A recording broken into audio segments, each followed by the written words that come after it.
ప్రభువు పేరిట మీ అందరికీ షలోం.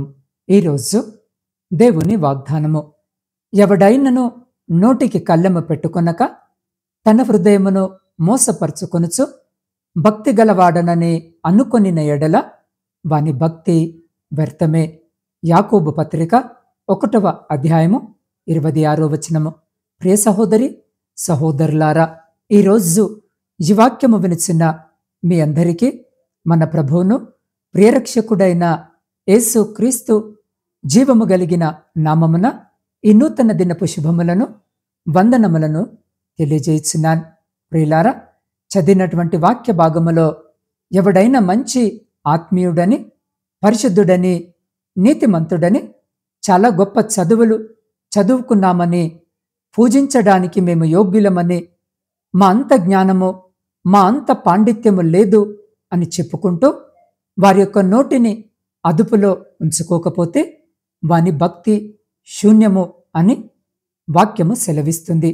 యాకోబు పత్రిక అనగానే ఒక తీవ్రత, ఒక రోషము, ఒక ఉజ్జీవము అనేటటువంటి ఉద్దేశము ఈ వాక్యము, ఈ పత్రిక మనము చదువుతున్నప్పుడు మనకు అర్థమవుతూ ఉంటుంది. ప్రత్యేకముగా ప్రియులారా, మన యొక్క మాటను గూర్చి, మన యొక్క నాలుకను గూర్చి, మన యొక్క నోటిని గూర్చి నొక్కి పట్టి ఎత్తి చెప్పినటువంటి గ్రంథం. ఒక్క మాటలో పరిశుద్ధాత్ముడు ఇక్కడ రాయించి పెట్టారు. మీరెంత భక్తి చేస్తున్నప్పటికీ, మీరెంత కానుకలు ఇస్తున్నప్పటికీ, మీరెన్ని సత్కార్యాలు చేసినప్పటికీ, మీరెన్ని నీతి క్రియలు చేసినప్పటికీ, ఎంత అందముగా ఉన్నప్పటికీ, ఎంత ధన భాగ్యము ఉన్నప్పటికీ, ఎన్ని సుఖభోగాలు అనుభవిస్తూ ఉన్నప్పటికీ, ఎన్ని మందిరాలు కట్టించినప్పటికీ, సహవాసాల కొరకు ఎన్నోసార్లు గుప్పిళ్ళు విప్పినప్పటికీ, మీ నోటిని అదుపులో ఉంచుకోకపోతే, మీ నోటికి కళ్ళెము పెట్టుకోకపోతే ఆ భక్తి శూన్యము, సున్నా, వ్యర్థమని స్పష్టముగా పరిశుద్ధాత్మ దేవుడు మనకిరోజు తెలియజేస్తున్నాడు. ప్రియులారా, ఇక్కడ మనము జాగ్రత్తగా గమనించినట్లయితే నాలుకను అదుపులో పెట్టుకోవడము ఒక ఎత్తైతే నోటికి కళ్ళెము పెట్టుకోవడం మరొకెత్తు. 1వ అధ్యాయంలో కళ్ళెము పెట్టుకోవాలి అని చెప్పి 3వ అధ్యాయంలో అదుపు చేసుకోవడానికి కూడా సరిపోవట్లేదు.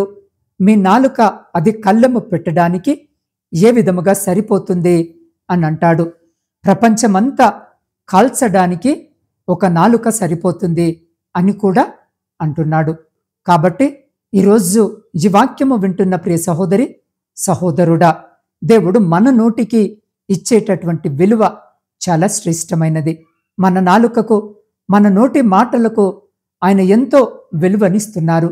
మనము సృష్టి ఆదిలో గమనించినట్లయితే దేవుడు తన నోటి మాట చేత ఈ సృష్టిని సృష్టించాడు. అవును ప్రియ సహోదరి సహోదరుడా, ఆయన నోటిలో ఉన్నటువంటి శక్తి అది. అందుకే యెహెజ్కేలుతో అంటాడు, నీవు నీ నోటి మాటతో ప్రవచనమెత్తి ఇలాగు సెలవిమ్ము అంటాడు.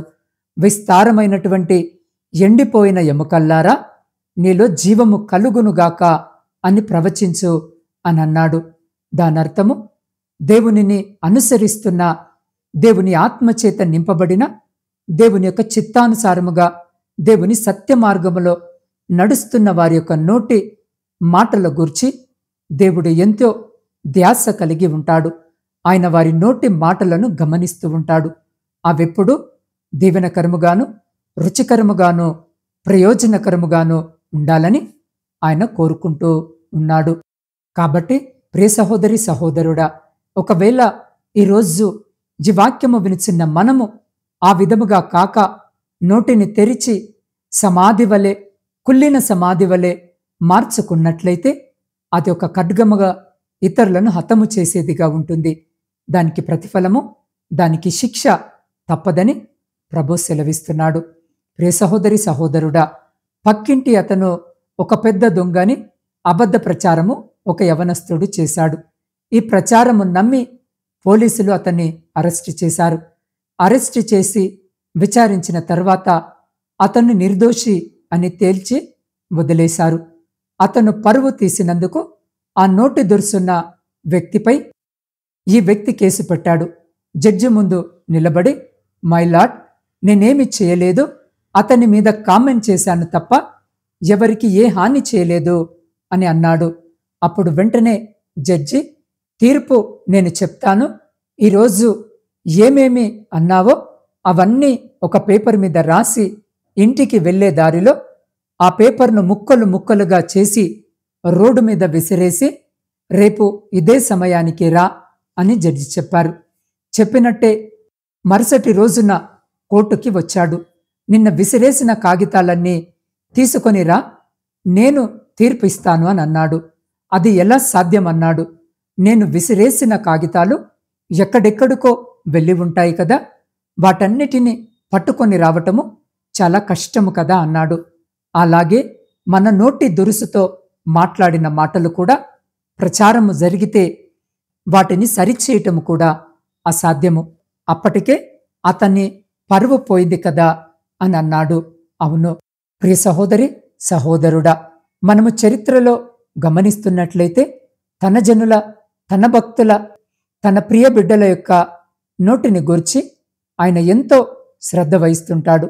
యేషయ్యను దర్శించినప్పుడు కూడా మనం గమనిస్తాం. తన యొక్క పెదవులు కాల్చబడినవి, బలిపీఠము వలన అయినటువంటి అగ్నిచేత కాల్చబడి పరిశుద్ధముగా మార్చబడినవి. మనం క్రొత్త నిబంధన కూడా చూసినట్లయితే అపోస్తలులు పరిశుద్ధాత్మ శక్తి చేత నింపబడినప్పుడు వారి యొక్క పెదవులు కాల్చబడినవి, వారి యొక్క దర్శనములు అగ్ని నాలుకల విభాగింపబడినట్లుగా వారికి కనబడినవి. అనగా దేవుడు తన జనుల యొక్క నోటి మాట యొక్క శుద్ధతను ఆయన కోరుకుంటాడు. ఆయనతో మాట్లాడాలి అంటే మంచి మనస్సాక్షితో, పవిత్రమైనటువంటి పెదవులతో ప్రార్థన చేయాలని ఆయన కోరుకుంటాడు. మరియు మనము దేవునికి ప్రార్థన చేసేటప్పుడు మన నోరు ఎలా ఉంది అని మనము ఏ రోజుకు ఆ రోజు పరీక్ష కలిగిన వారముగా, శ్రద్ధ కలిగిన వారముగా, ధ్యాస కలిగిన వారముగా ఉండాలి. ఒక్క నోటి మాట అదుపు తప్పి మనము మాట్లాడకూడనటువంటి మాట వచ్చినట్లయితే ఆ ప్రార్థన ఆయన దృష్టికి అంగీకారయుక్తముగా ఉండదు అన్న సంగతి వాస్తవము. అందుకే కీర్తనల గ్రంథంలో కూడా మనము చూస్తాం, యెహోవా, నా నోటి మాటలు, నా హృదయ ధ్యానము నీ దృష్టికి అంగీకారము అగునుగాక అని కీర్తనకారుడు అంటాడు. అవును ప్రియ సహోదరి సహోదరుడా, మన ప్రార్థన ఆయన దృష్టికి అంగీకారముగా ఉండాలి అనంటే మొట్టమొదట మన పెదవులు, మన మాట, మన నాలుక ఆయనకు అంగీకారయుక్తంగా ఉండాలి. ఒకవేళ అది తప్పి, అది జారి దేవునికి ఆయాసకరముగా ప్రవర్తించినట్లయితే, దేవుని మాటకు విరుద్ధముగా ప్రవర్తించినట్లయితే అది ఆయన దృష్టికి యోగ్యమైనది కాదు. మోషే సైతము దేవుని అభిషిక్తుడుగా, దేవుని చేత ఒక బలమైన సాధనముగా, ఒక గొప్ప ప్రవక్తగా ఉన్నప్పటికీ తన నోరు జారి మాట్లాడకూడనటువంటి మాట పలుకుట చేత దేవుడు చెప్పినటువంటి వాగ్దాన దేశములో అడుగు పెట్టడానికి అనర్హుడుగా మిగిలిపోయాడు. కేవలము నోటి మాట చేత ఇలా మనము చూస్తున్నట్లయితే అభిషక్తులు, పరిశుద్ధులు సైతము నోటి మాట జారుట చేత వచ్చినటువంటి శిక్ష విధిని, దాని యొక్క ప్రతిఫలాన్ని అనుభవించారు.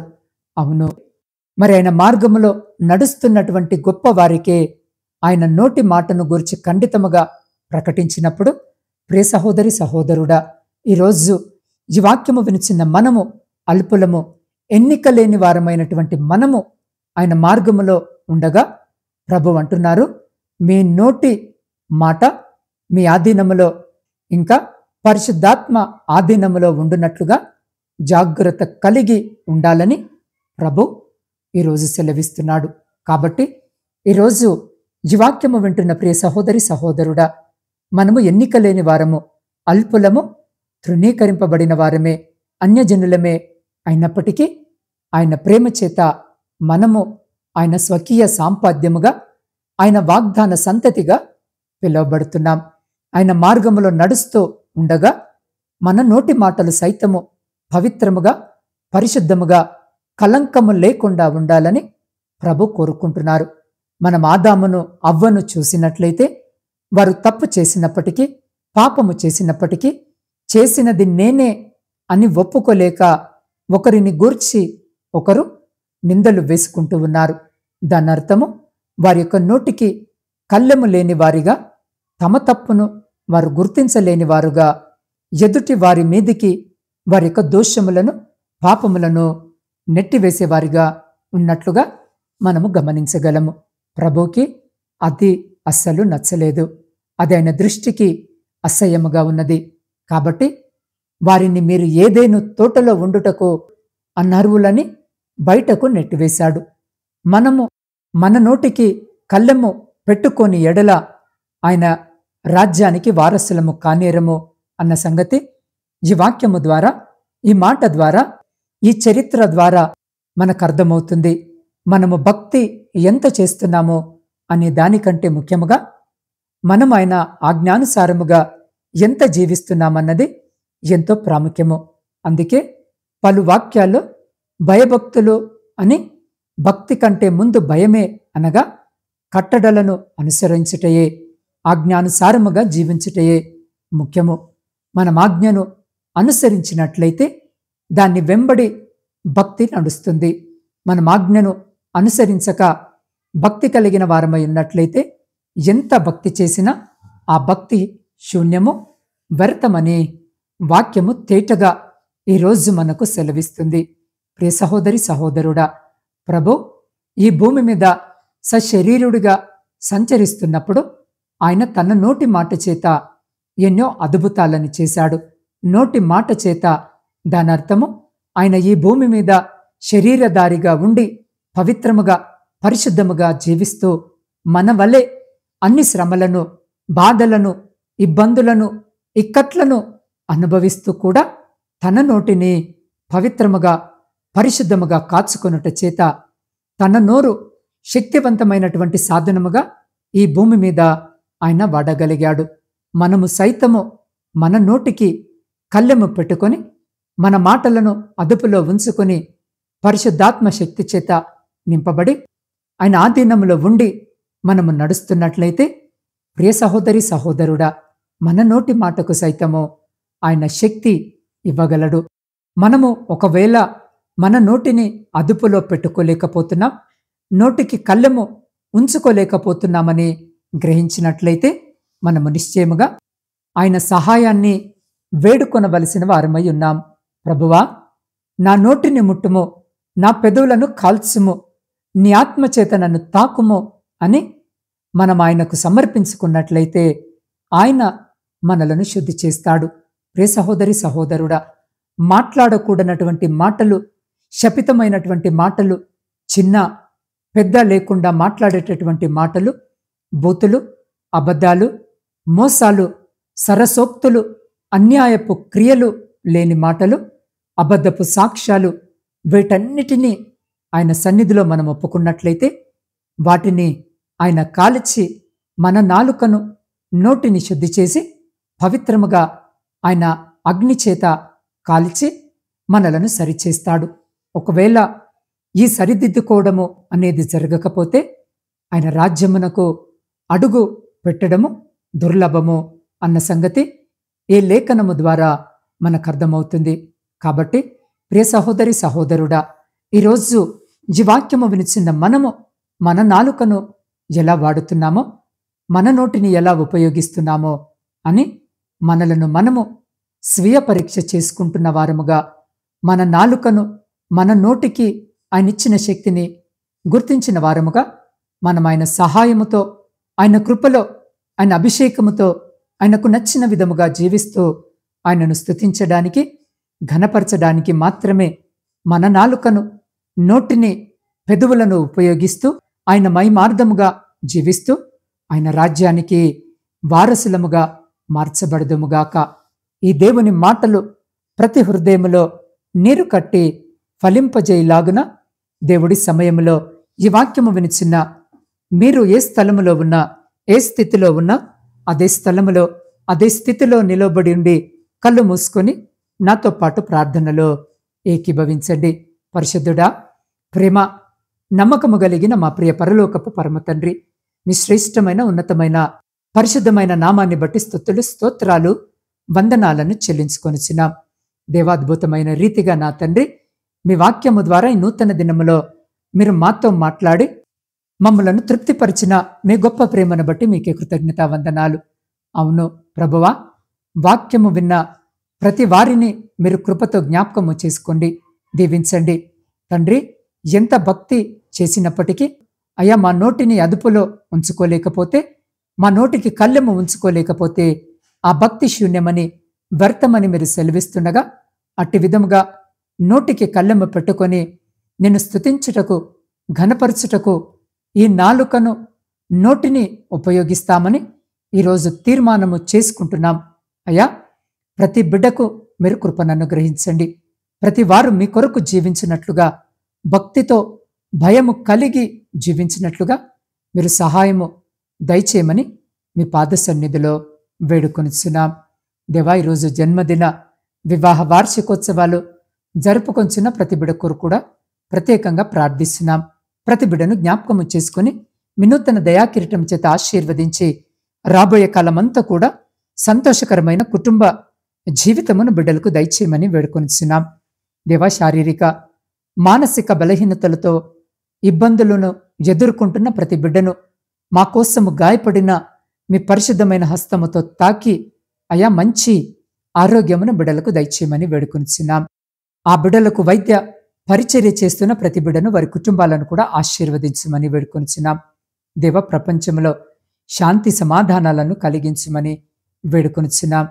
దేవ, విడిపోయిన విచ్ఛిన్నమైన ప్రతి కుటుంబాన్ని తిరిగి కట్టుమని వేడుకొనిచున్నాం. దేవ, ప్రాముఖ్యముగా ఈ రోజున ఆత్మీయ కుటుంబ సభ్యులందరి కొరకును ప్రత్యేకంగా ప్రార్థిస్తున్నాను. ప్రతి బిడ్డను జ్ఞాపకము చేసుకోండి నాయన. అయా, ఏ బిడ్డ ఈ అక్కర ఈ అవసరత చేత కన్నీరు కారుస్తూ ఇదిగో ఈ వాక్యము విని ఈ ప్రార్థనలో ఏకీభవిస్తూ వారి ప్రార్థన మనవులను నీకు తెలియజేస్తున్నారో దేవా, వారి ప్రతి ప్రార్థన విన్నపాన్ని అయ్యా మీరు అంగీకరించి ఆలకించి దేవా, వారి జీవితాలలో, కుటుంబాలలో, వారి దాంపత్య జీవితంలో, ప్రాముఖ్యంగా వారి ఆధ్యాత్మిక జీవితంలో ఉన్న ప్రతిశోధన, ఆయాసము, దుఃఖము, లేమి, అయ్యా ప్రతి అంధకార సంబంధమైన శక్తులన్నిటినీ మీ పరిశుద్ధ నామమున లయపరిచి మీ ఆకాశపు వాక్యాలను విప్పి మీ సమృద్ధికరమైన దీవెన ఆశీర్వాదాల చేత బిడ్డల జీవితాలను, కుటుంబాలను దీవించి ఆశీర్వదించి తృప్తిపరిచి మీ కృపలో భద్రపరుచుకొని ముందుకు నడిపించమని సమస్త స్తుతి, ఘనత, మహిమ మీకే చెల్లించు మా రక్షకుడును మీ ప్రియకుమారుడైన యేసు క్రీస్తు సర్వ సమృద్ధి కలిగిన నామమున ప్రార్థించి స్తుతించి అడిగి పొందుకొని ఉన్నాము తండ్రి. ఆమెన్.